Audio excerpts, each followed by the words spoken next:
Wa wananchi kutekeleza agizo la usafi katika maeneo mbalimbali jijini Dar es Salaam na kote nchini umeonekana kwa bado ni changamoto katika baadhi ya mitaa ya jiji la Dar es Salaam. Teneteni imetembelea eneo la makumbusho stendi na kushuhudia eneo hilo likiwa chafu, huku mfereji ulio pembeni mwa stendi hiyo ukiwa umeziba, hali iliyosababisha takataka na maji machafu kuleta harufu kali. Wakizungumza na Teneteni, baadhi ya wananchi ambao wanafanya biashara zao pembeni mwa mfereji huo wamesema tatizo hilo lina muda mrefu na tayari walishapeleka malalamiko yao kwenye serikali ya mtaa, lakini hakuna jitihada zozote zilizochukuliwa. Hii sehemu kwanza ni hatarishi hata kwa afya yetu tunaokaa mazingira.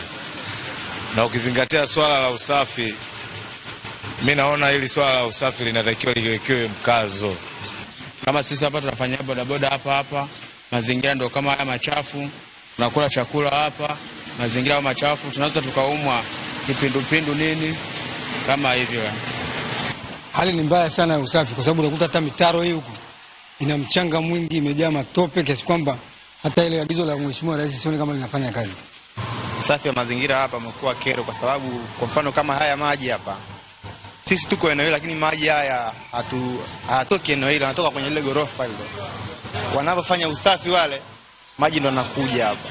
Serikali ilitenga kila Jumamosi ya mwisho wa mwezi kuwa ni siku ya usafi, ambapo wananchi wanatakiwa kufanya usafi katika mazingira yao wanayoishi ili kuepukana na magonjwa ya mlipuko.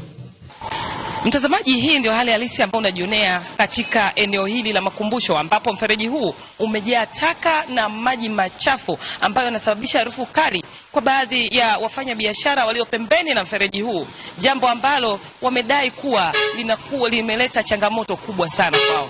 Nikiripoti kutoka makumbusho jijini Dar es Salaam, naitwa Victoria Robert wa Channel 10.